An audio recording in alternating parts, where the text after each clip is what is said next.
Hello mga kacharing! Ngayong araw nga pala ay pupunta kami sa ano lang. Kami nga pala ay naibentahan mag-ibak ng aming kaibigan. Iniintay na nga lang pala namin dito ang iba pa namin kasama pati ang aming sasakyan. At ito na nga, nagbabiyahe na kami patungo sa aming pupuntahan.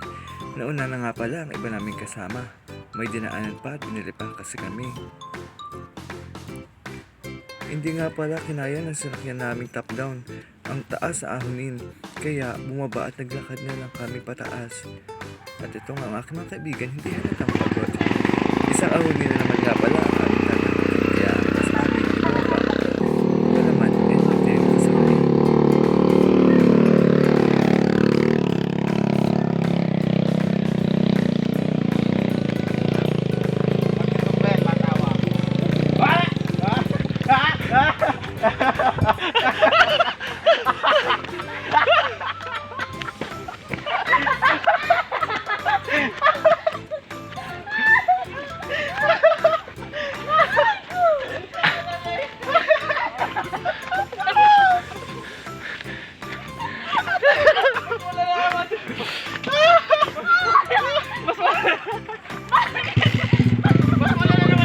Hindi nga pala kinaya ng motor ni Ken ang pagpaahon, kaya sila ay na-stuck dun sa gitna.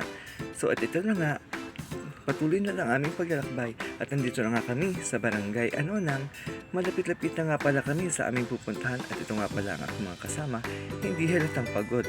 At ito nga pala ang aming magaling na driver, si Jared. After 48 years, nakarating din nga pala kami sa bahay ng aming kaibigan na si Teresa. Medyo malayo-layo din, kaya magpapahinga muna kami ng konting saglit lang. At ito, papasok at dediretso na nga kami sa kusina, pero bago ang lahat, syempre, face check muna para fresh pa rin tayo hanggang huli. Charing! Ayan. So, lumabas na rin nga pala yung kapatid ng ating kaibigan. At ito nga, dediretso na tayo sa kusina. Naghanda nga pala sila ng kamote na aming kakainin. So, paano? Let's go! Kain muna tayo!